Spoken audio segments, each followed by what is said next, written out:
Hello, good evening. We're just waiting for a few more folk to join us.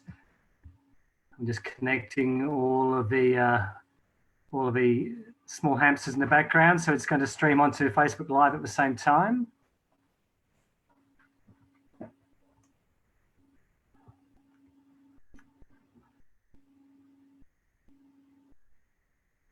Okay, good evening. It's 7:30 where I am, so we'll kick off on behalf of the Australian Marine Conservation Society, the Pew Charitable Trusts, WWF, and Save Our Marine Life. I'd like to welcome you this evening to this very special live stream, Protecting Australia's Antarctic Legacy.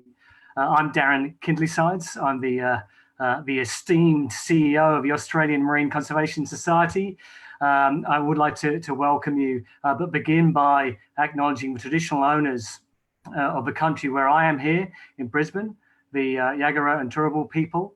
I pay my respects to their elders past, present and emerging, and pay my respects to all Aboriginal and Torres Strait Islander people. So thank you again for joining. Welcome. It's a wonderful evening to be talking about the Antarctic, and this is a big year for the Antarctic.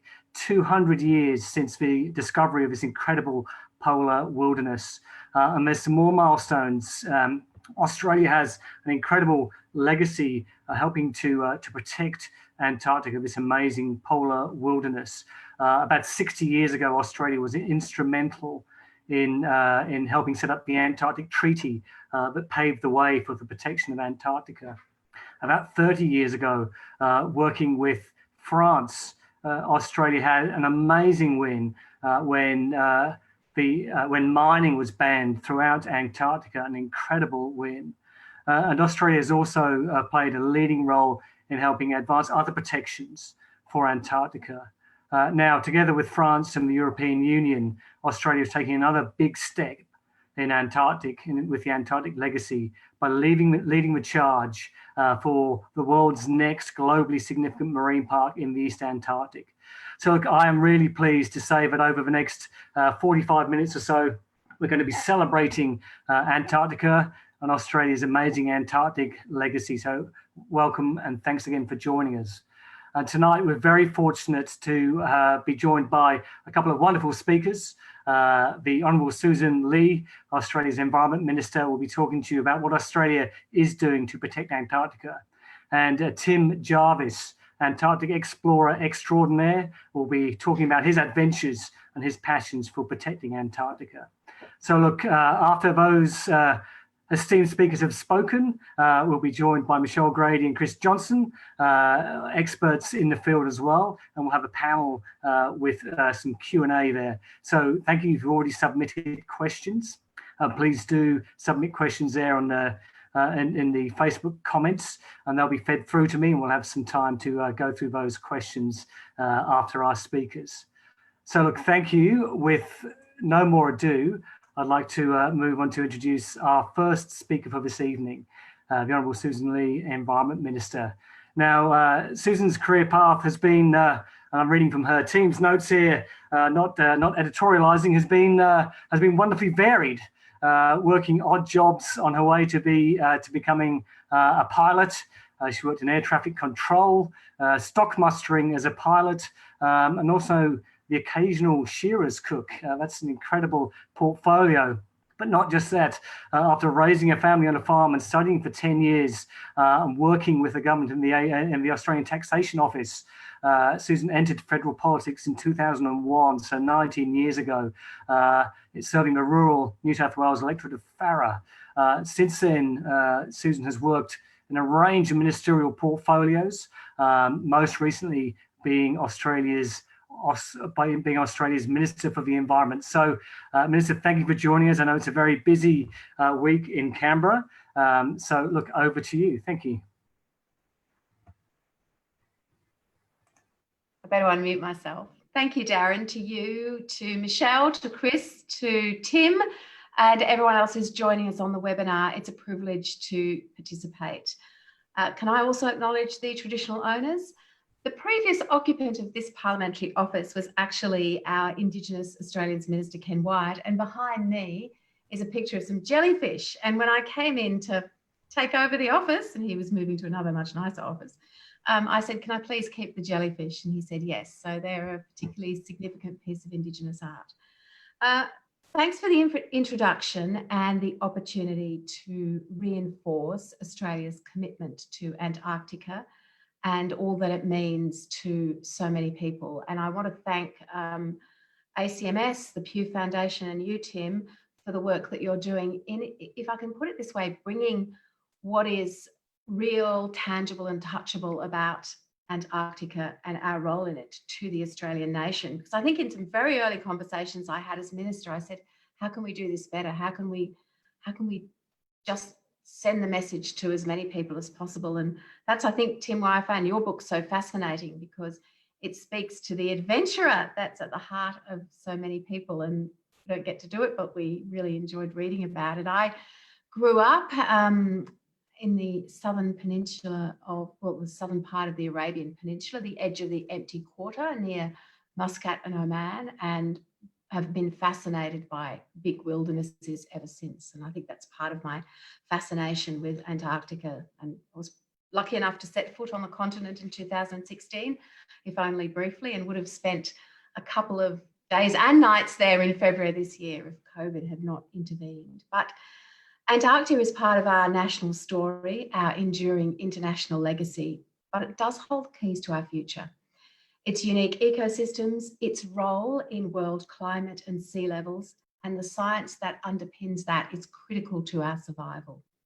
We were, as you said, Darren, a key architect of the Antarctic Treaty System, a signatory to that original Antarctic Treaty, key player in the 1991 Madrid Protocol. But, you know, for all these treaties and achievements, there's still so much to do to protect this place. Since 1980, the Kamilar Treaty, to which we were also an original signatory, focused on the protection of Antarctic marine living resources.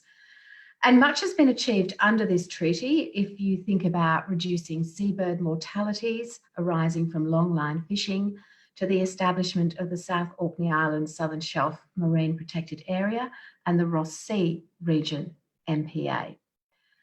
Last year, I was vocal in my support, we were here in Parliament House, for East Antarctic Marine Protected Area, and we joined European nations in trying to achieve that outcome. I visited France very briefly towards the end of last year on some World Heritage related business, but the French raised this issue with me in 2 or 3 separate conversations. It really does matter to them, and it gave me heart to hear their commitment. As with many things in the Antarctic, these events can move slowly, and we remain supportive of getting that support in the future. So navigating the icebergs of international politics in a COVID-19 environment will be a challenge. And just as our Antarctic explorers pioneered the unknown through sheer persistence, we need to accept that getting our East Antarctic Marine Protected Area, it's a long game. But it's not an all or nothing approach. There's lots of things that we have and can achieve through Kamilar as we continue to vigorously make this claim. And achieving them through mutual cooperation is a foundation stone of Antarctic principles. We're confident that we've got a strong proposal in the EA-MPA. We know that we have the support of many of our fellow Kamilar nations, and we know that we will continue to strongly pursue a successful outcome. But at the same time, we're focusing on Kamilar's broader conservation work, which remains vital in the face of increasing global demand for the ocean's living resources. So the support of the organisations that are represented here tonight is a critical part of that process. So can I welcome that? Can I thank you for your collaboration and your commitment to the cause? And I'm certainly going to enjoy the conversation that we now have with Tim and our participants. Thank you. Minister, thank you. And I love that turn of phrase, navigating the icebergs of international diplomacy. It's a lovely way to, I think, to characterise the both the environment that we're trying to protect, that Australia is trying to protect, but some of those challenges in advancing in advancing protection over the many years. So look, thank you. And we really appreciate the Australian government's commitment to the East Antarctic Marine Park. I'd like now to move on to introduce our next speaker, Tim Jarvis. He has numerous expeditions under his belt to the polar regions of the world, both the north and the south. He's an environmental scientist as well as an explorer, an author, an adventurer. Tim Jarvis AN has a long-standing affinity with the Antarctic and is particularly well known for his historic recreations of those Antarctic survival journeys during the heroic era, the era of Sir Douglas Mawson and Sir Ernest Shackleton. Now, Tim, as well as being all of those things, is committed to finding solutions that help better protect these polar environments, the Antarctic in particular, and that's what brings him to our webinar today. So, Tim, I'd like to hand over to you to hear some words. Thank you. Thank you, Darren, and thank you, Minister Lee, for your amazing ongoing commitment to both the Antarctic and the protection of Antarctica's southern ocean and its marine living resources. It's really greatly appreciated.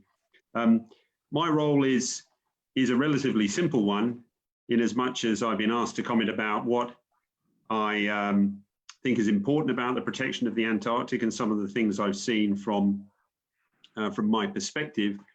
And I suppose my perspective is fairly unique in as much as I am an environmental scientist. I've spent years advocating for protecting Antarctica in many different guises, not least of all as global ambassador for WWF, which is a very role I'm very proud of.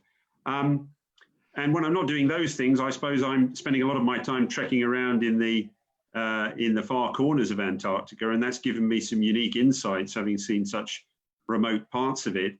The image I've got up on screen at the moment gives you an indication of that. This was an image taken from my bid to cross Antarctica from one side to the other, a distance of some 2,800 Ks. And the mountain in the background there is some 1,000 meters bigger than Mount Kosciuszko, but only the top 100 meters sticks out of the 3,000 meter thickness of ice you have in that part of Antarctica. And to give listeners an indication, Antarctica is some twice the size of Australia. It's 3 times the size of India, 58 times the size of the UK, where I'm originally from, some 12,500 times the size of Hong Kong, and almost 20,000 times the size of Singapore, and covered in a staggering average thickness of ice of 2,050 meters. A place of 14 million square kilometers times 2,050 gives you 30 million cubic kilometers of ice in the Antarctic ice cap, and 7.7 billion of us on the planet survive on the 1% of water that's either not in the ocean, the 97%, or in the Antarctic ice cap, the remaining 2%. And in fact, a quarter of that is in Lake Baikal in northern Russia. So we survive on 3/4 of 1% of the world's available water, which is why we're very concerned about it all melting. And I think it's fair to say that we have 2 major issues that we're concerned about with respect to the Antarctic. The first, of course, are the effects of climate change. And the second are the effects of biodiversity loss, the effects that people are having through both the mechanism of climate change, but also fishing and krill harvesting in the pristine environment of the Antarctic. In terms of climate change, in the western part of Antarctica, we've had 2.8 degrees of warming over the course of the last 50 or 60 years, many times the natural rate of change, due in no small part to the fact that we have the highest levels of CO2 we've had in the atmosphere for some 400,000 years, courtesy of our regime of changing landscapes and fossil fuel burning. And we had the very unwelcome world record temperature of 18.3 degrees Celsius measured in Antarctica in February of this year, a temperature warmer than the same day in Los Angeles. So we really are seeing some very significant changes happening to the Antarctic environment, both in terms of our actual physical impact there, but also the impacts of climate change that are being imported via the atmosphere. And this is producing some very interesting effects. I was fortunate enough to go down to Antarctica on one of the occasions I've been there on board the Australian government ship Aurora Australis, and that's the gantry on the right-hand side. In the distance, however, is the remnants of the largest iceberg to break off the Antarctic, called B15. In fact, this is B15A, so the largest bit of the largest iceberg to break off the Antarctic. And I'm just trying to show you the kind of scale of what we're dealing with when we talk about the accelerated melt and the accelerated movement of many of Antarctica's glaciers as a result of climate change. B15, to give an indication, when it originally broke off, was 295 kilometers long by 37 kilometers wide and some several hundred meters thick. Not, as these things often are, the size of Belgium, but nevertheless, some 15 times the size of Singapore as an iceberg, just to give you an indication. And it's pieces of ice like this breaking off the continent of Antarctica and the increased melt that we're experiencing through climate change that are contributing 1 millimeter of the 3 millimeters of annual sea level rise that we're experiencing globally from the melting of the Western Antarctic ice cap alone. The other 2 millimeters coming from the melting of Greenland's ice up in the Arctic, and thermal expansion, which means a warmer ocean physically occupies a bit more space, if you want to put it in those terms. So climate change is a real impact that we're concerned about, but it's not just a binary discussion about melting ice through climate change impacting people. Climate change is also having a major impact on the biodiversity of the Antarctic. And when we talk about Antarctica's wildlife, its plants and its animals, we really are having a discussion about the Southern Ocean, where the vast majority of this biodiversity is based. This is the Adelie penguin, just to cite one example of climate-induced changes they're experiencing. The Adelie eat krill. Krill are the small crustaceans that eat algae. Algae lives on the underside of sea ice. Massive reductions in sea ice due to warming are resulting in less algae, less krill, less Adelie penguins. We're expecting to see a 30% reduction in that penguin by 2060. And really the Southern Ocean, as I say, is where it's at in terms of the biodiversity. We have some 9,000 species, many of which are completely unique to the Southern Ocean, that call Southern Ocean waters their home, from the whales and seals and penguins, completely unique species, all the way through to the krill and phytoplankton that sort of call the Southern Ocean home, if you like. Krill, of course, are the base of the global oceanic food chain. Whales particularly, of course, consume krill, but phytoplankton are the largest emitters of oxygen in the world. They're responsible for 50% of our oxygen emissions and are great sequesterers of carbon dioxide as a result. So the whole system comes full circle in as much as phytoplankton are major controllers of climate change, in effect. So we have every reason to need to protect both the iconic species, but also all the species in the food web that the Southern Ocean supports. Where are we at? WWF, with whom I obviously do a lot of work, are committed to a 30% protection of the Southern Ocean by 2030. This is a figure that many of us are committed to. We're not quite halfway there yet, but good progress has been made, but very evidently far more work needs to happen. I think we're 43% of the way to 30%, if that makes sense. So we've had some 13% of the Southern Ocean protected. Much work to still be done, but much good progress has been made. Very evidently, next cab off the rank of the 3 MPAs being considered is the largest of them all, which is the Eastern Antarctic Marine Protected Area, sorry. Australia has, of course, a very strong legacy in this area. I was lucky enough to go to Antarctica in 2006 and retrace the journey of Sir Douglas Mawson, and really, courtesy of his efforts as a scientist and explorer, Australia has 42% of Antarctic territory in kind of its domain, if you like. And Australia has really taken that role seriously over the years, with, as Darren said earlier, being a major early signatory to the Antarctic Treaty in 1959, to getting CAMLR together with France off the ground in 1982 to protect the Southern Ocean. And now we find ourselves in 2020, 200 years after the continent was first sighted, with yet more work to do, but with such an incredible legacy of what's already been achieved. And frankly, it doesn't matter whether it was Bellingshausen, if you're Russian, Bransfield, if you're British, or Palmer, if you're American, who first spotted Antarctica in 2020. It belongs to none of us and all of us, and it's all of our responsibilities really to ensure that we protect it. To finish, my last foray into the Antarctic was to retrace the journey of somebody called Sir Ernest Shackleton. And of course, his expedition was one that went terribly wrong.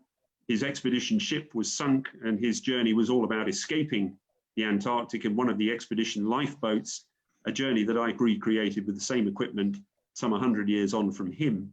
And I was asked by a journalist a couple of years after that expedition what the main difference was between his early trip and my recreation 100 years on. And I uttered the words without even really thinking of their significance. I said that Shackleton's journey was all about saving his men from Antarctica. Ours now, surely 100 years on, is about saving Antarctica from man. Thank you for your efforts, Minister Ley, and I really look forward to this discussion about how we can all contribute to this incredible opportunity that we're presented with. Thanks. Thanks, Tim. And if you could drop out of screen sharing, that'd be wonderful. And I was struck by a couple of things that you said. It was amazing statistics. I love that statistic around the average depth of ice being 2,050 meters. The only place on Earth where the depth of ice is greater is, at least according to my wife, is around my heart. But you know that we'll keep that out of this live stream. But I think you captured it well for me. There's been good progress made. And some incredible legacy moments for the countries like Australia that have been at the forefront of that, but more work to be done. So perhaps as we move into our Q&A, we can start to unpack that a little bit more. So that is a very neat segue, hand pass back to myself to introduce the rest of our panel this evening. So welcome to Chris Johnson, who leads WWF's Antarctic program. He joins us tonight from Melbourne. Chris is a marine scientist specialising in whale conservation, and as I mentioned, he coordinates WWF's efforts to conserve Antarctica, including establishing marine protected areas in the Southern Ocean. We're also joined by Michelle Grady, who's the Oceans Director for the Pew Charitable Trusts, and she joins us from Perth this evening. So for more than 2 decades, Michelle has led a number of campaigns here in Australia that have helped to protect large areas of our land and sea within protected areas. Michelle is part of a global team that is advocating for protection of the Antarctic through the declaration of a network of marine parks. So welcome all. And I'll start perhaps by going back to yourself, Tim. So thank you again for people that have fielded questions to us. Maybe we'll get a bit more into the protection mechanisms around Antarctica. But one that is, according to my screen here, is popping up a bit. People are asking, what led you to become an Antarctic explorer? Oh, an overbearing father and a sense of personal value. Look, I think it's a place you go to find yourself at one level. It's a pristine, magical place that people have not subjugated, and long may it continue to be that. I think for all of us, we need somewhere that is Antarctica. Forget the role that it performs in regulating climate and all the iconic species that live there. And the fact that, krill and plankton represent this incredible regulatory mechanism in ocean health. It is a magical place that's, full of superlatives, highest, driest, windiest, coldest, but it's a place where I personally go almost to find myself. You reconnect with a more resourceful part of yourself when you're there, and it keeps you going back for more. But I'm a real advocate for protecting it, obviously. Thanks, Tim. And a question, Minister, Ava wants to know what kind of commitment and action is your Australian government taking for the creation and protection of the East Antarctic Marine Park? Well, thanks, Ava, and I'm glad you're on the case just as we are. But as experts like AMCS and Pew will tell you, the way that the decision-making happens at CAMLR, which is the countries that have interests and representations in Antarctica come together every year, and they did in Hobart last year, is by agreement. So we can't force our point of view to the others, even though not that we divide the continent up into who has it. It's the whole spirit of the continent is about sharing and agreement and cooperation, if you like, an antithesis to how countries and geopolitical strategies have operated through history. So it's meant to be something different. But of course, there's something different when it comes to what we want, and getting the message across is a challenge. So at the moment, all the countries don't agree that we need an East Antarctic Marine Protected Area. And I think it might be helpful, I don't know who's best, Chris, maybe to talk about, or Michelle probably, to talk about what the actual steps are to get there. But all I can say, all I can reassure you, Ava, is that it's not something that we will give up on in terms of prosecuting it in the best way we can from an Australian government point of view. Minister, thank you. And Chris or Michelle, would you like to maybe give a bit more information about the steps? I'm seeing that reflects some of the questions we have here. People are asking, what are those steps, or what role can the Australian public play in supporting those steps? So we'd like maybe just to talk to people a bit more about what it takes to get a marine protected area in the Antarctic waters. Maybe Chris on the process, and then I can step in with discussion around how we can all make it happen. Sure. Well, thanks, Michelle. Thanks, everybody. That's a great question, because CAMLR is governed by consensus, so everyone has to agree for something to pass. And what's really unique about CAMLR is that they've committed to this network of marine protected areas. So they've made this innovative commitment, and it's just been slow in delivering. So getting every single country to agree with what are currently 3 marine protected area proposals on the table, including East Antarctica, can be challenging. But we've done it before. So in 2016, the Ross Sea Marine Protected Area, the largest marine reserve on Earth, it was a proposal led by New Zealand and the United States. It took about 10 years to get consensus for that, but we did achieve it. And it was really amazing to be at CAMLR and to see all of the people working together, all the collaboration that made that happen, whether it was from government, to science, to NGOs, to public. It was a huge groundswell, and it was amazing to be in the room and seeing people crying as we passed this incredible conservation initiative. But I think what's the challenge is getting everyone to agree on East Antarctica. Most countries do want marine protected areas, so we do have that groundswell. It's just getting a couple countries to agree to the fine details of that. And yeah, thanks, Chris. Chris is always involved in the annual meeting, which is Australia hosts in Hobart of those 26 nations every year. So you're hearing from somebody there who knows directly what it takes to get these big, important proposals through. From a broader perspective, what can we as the Australian people do? Well, the first step is what we're doing tonight. We've convened to talk about this, to focus on this. We're here with the Minister who decides the Australian government position on this. She's very strongly in support. The Australian government is in support. And a big part of that is the strong support that the Australian public has shown for this proposal. And of course, the East Antarctic Marine Park is the current one up to the plate. There will be others, as Tim has pointed at. And until we have that ring of protection around the Antarctic, the job will not be done. So what can we do? Well, we can be continuing to express our strong support to the Australian government so that they know that when they are talking to the other 26 nations of the world, and in particular the countries who are proposing this park, so France, the European Union on behalf of the European nations, and other countries who are very important in the decision, so countries like Russia and China and Norway and others, so that when Minister Ley, when the Prime Minister and others are talking to their counterparts in these nations, they know that they have the full support, the full backing of the Australian public, as well as the science community. And the other thing you can do is be talking to your family members, to your friends, to your children about this.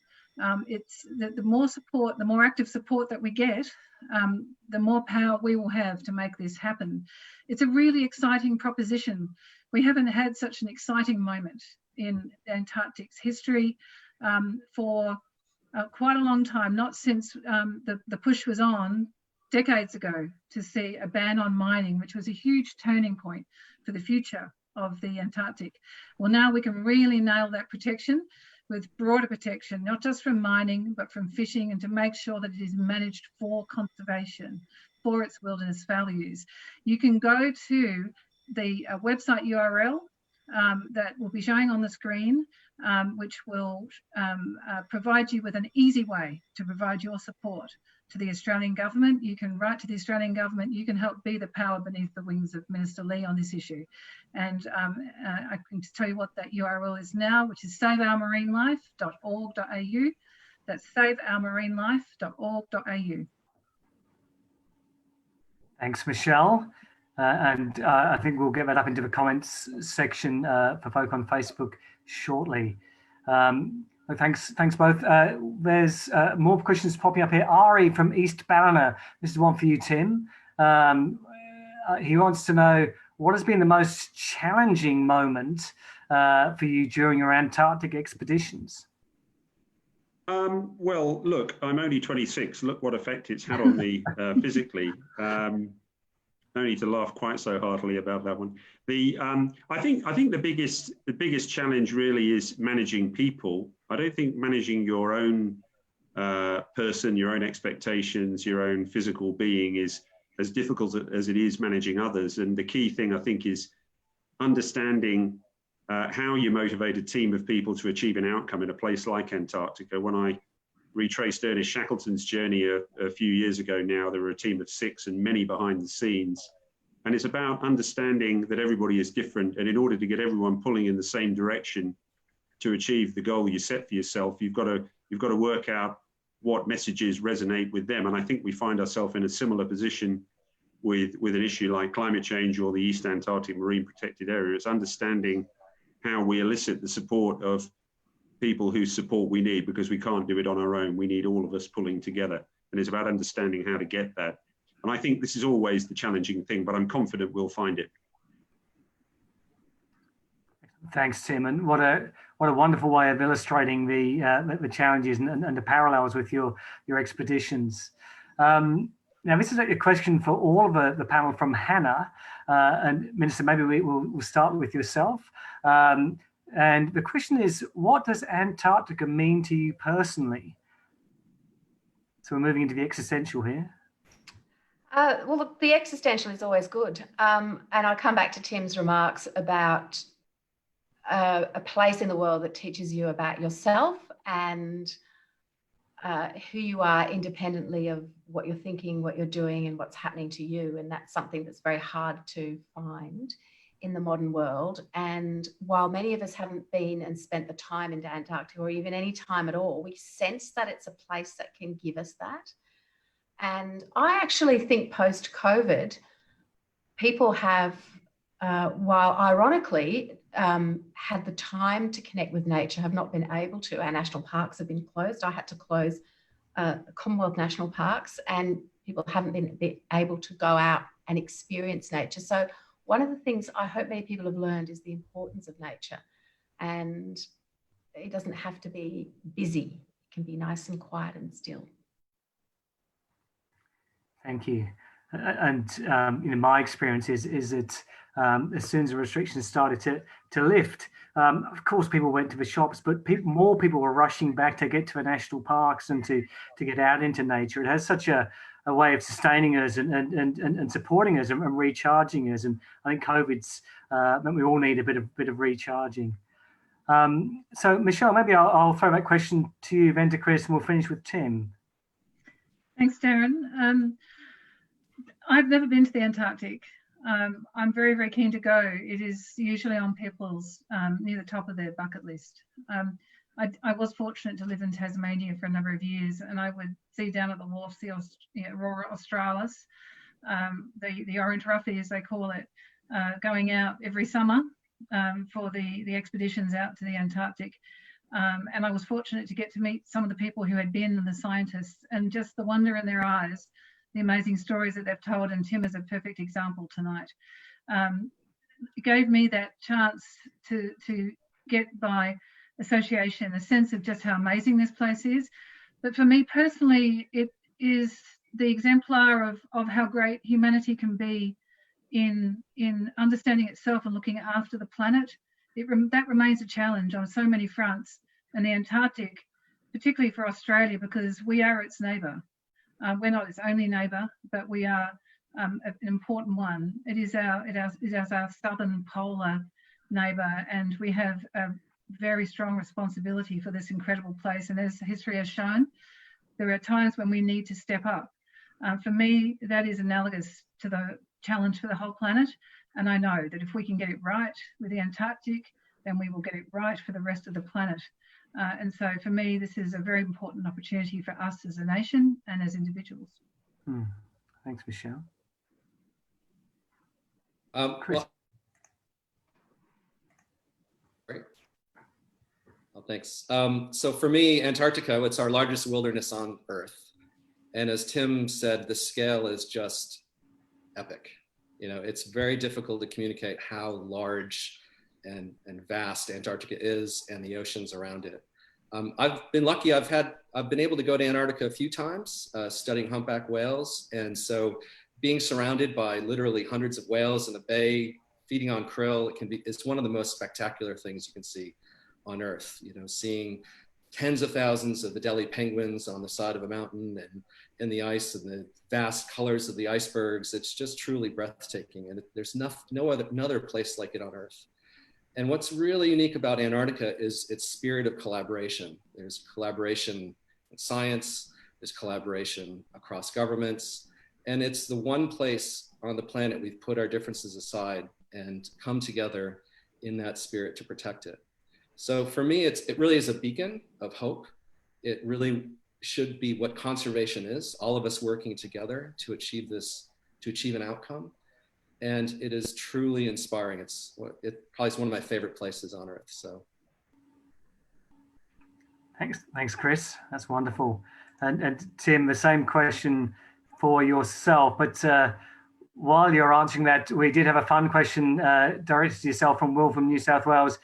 He asked whether you watched The Thing before going. So perhaps you can combine what Antarctica means with you with answering the question: did you watch The Thing before you travelled down there? Look, I have seen The Thing several times, and it makes you fearful of ever staying in a base and trying to uncover alien spaceships that may or may not be incarcerated within the ice. So I have seen it. I can report that I haven't seen any evidence of that. But I can also say that in 90 days of trekking across the Antarctic, you see very little sign of humanity, which is refreshing. For 47 days going into the South Pole from the edge of the Weddell Sea, from the edge of the Ronnie Ice Shelf, I didn't even see a vapor trail of an aircraft in the sky. And for all I knew at the time, humanity may have ceased to exist, and I was just me wandering around on my own down there. And it was an amazing feeling. It took a little while to get used to, but once you got used to it, it was very rewarding. I think for all of us, it's really important that we know that Antarctica exists, this place where the ocean is teeming with life. It's wild and unbridled and unsubjugated by us. And it's important for us psychologically as humans to know that it exists, leaving aside all of the other reasons it needs to be there. And as an individual, you go there really, as I say, for me anyway, other than experiencing the beauty of it, to discover a bit more about yourself. So often in society, who you are is dictated to by the role you have in a corporate organization, or as a parent, or a sibling, or a child, or whatever. You go to Antarctica and you can really expand into who it is that you are without anybody dictating what that might be. And you have plenty of time to really go on this incredible journey of self-exploration as well as the literal one. So it's just crucial that it is there for all of us. Thanks, Tim. Look, we're drawing towards the end of our time in the Q&A, but there's a couple more questions. Chris, you may be the best place to answer these two, which I'll combine. So Christine Rees asks, if it does become a marine park, will that stop countries from fishing in the area if they're not signed up to CAMLR? So that's quite a technical question. But also there was a question around, why is a marine park proposal just to be created in East Antarctica only and not the whole of Antarctica, given what an amazing place it is? So perhaps you'd like to answer both of those. Yeah, well, the good news is that we have proposals for a whole network of marine protected areas around the continent. So East Antarctica, the Weddell Sea, and the Antarctic Peninsula at the moment are the three proposals we're negotiating, and we've already achieved the Ross Sea Marine Protected Area and another protected area in the South Orkney Islands. So this whole network will be really important to kind of combat climate change on the ground, allowing space for nature to adapt as our oceans are warming. But with this protected area, it's a little bit different. Some of it's multi-use and some of it is a no-take zone. So there is one large area that is a no krill fishing area. But at the moment, there isn't a lot of krill fishing in East Antarctica, although there is interest for the industry to expand in that area. Thanks, Chris. So we'll make this one our last question. Michelle, I might throw it to you, but if others want to add answers after that, that would be great. So it's from Costa. He asks, what is the most valuable thing we can do as individuals to help focus awareness on the challenges facing Antarctica? My role is in this bigger picture is as a campaign leader. And so every day I talk with members of the public, I talk with industry, I talk with scientists, and I talk with governments about that exact question. I think the most important thing we can do as individuals is remain focused on this, and like I said earlier, talk to the people who are close to you about how important it is. Issues that do not have prominence, issues that we're not thinking about day to day, do not get dealt with. Governments need to know that the Australian public want them to take action. That is the most important thing, in my view, that you can do. When you are telling the minister that you support her government's push for a marine park in the Antarctic, and I have to say everything else that is done in the Antarctic, it's not just about marine parks out there. There's a huge endeavour that's been going on for decades around management and science out there in the Australian Antarctic Division, which is the part of the federal government that is charged with doing that for Australia and with other countries, does an amazing job. So there's a lot of work that goes on behind the scenes every year. Also beyond government, a lot of independent scientists and institutions that work out there, and the budgets that they need. We're talking about a very remote area, a very large area, an area that's hard to get to and to sustain oneself in when you're there. It takes a lot of money, and it also takes a lot of political focus. So tell your friends and family the Antarctic matters. Tell them that we're in a phase right now where we're putting in place a ring of protection, a ring of marine parks around it, and that the Australian government needs to know that you want this done and that you fully support the legacy that Australia has built up over the decades. We have such a wonderful record. We've done so well out there. This is the next step. And for every email, every phone call that Minister Ley gets, that is more mandate that she has around the cabinet table and with the Prime Minister, and they then with their counterparts with countries overseas to get that magic consensus that gets results for the Antarctic. So every time you talk about it, every time you communicate with the federal government, you are contributing. Thanks, Michelle. Look, we are very close to time. So panel, I'm hesitant to throw to you in case there are any closing words, but Minister, is there anything you'd like to say before we close? Not really, Darren, except to just express my appreciation for the opportunity that you've all provided to share this with so many who might watch it now or into the future. Michelle, I'm very happy to receive those Save Our Marine Life emails, and very happy for members of the public to show their support. And you're quite right, it's something that, while it's supported by us as a government, the more impetus we can give it going forward, the better.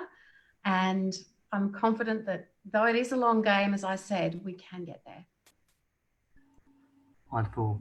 Thank you. So, look, on that note, I will just bring us to a close. I'd like to again thank our panel. So, Minister Ley, Tim Jarvis, Michelle Grady and Chris Johnson, thank you for sharing your time and your expertise this evening. I felt a real connection coming through to Antarctica as you're all speaking, and that frozen heart of mine starting to thaw slowly. So look, thank you everyone. Thank you everyone for joining us. We've had several hundred people joining us through the various different live streams, and of course this has been recorded, and so people have the opportunity to watch this down the track as well. Now clearly Antarctica is facing some challenges, but as we've talked about, there's been incredible progress, and Australia has an amazing legacy leading the charge for the protection of this polar wilderness. There is an opportunity with the East Antarctic Marine Park, but there is clearly that those icebergs to be navigated in terms of international diplomacy. So if people would like to help and to support the call for an East Antarctic Marine Park, you can sign the petition in support of that by visiting the link in the comments section right now. So we just encourage everyone to do that. And on that note, thank you all again for joining us. Thank our speakers. It's been a wonderful night. Good night.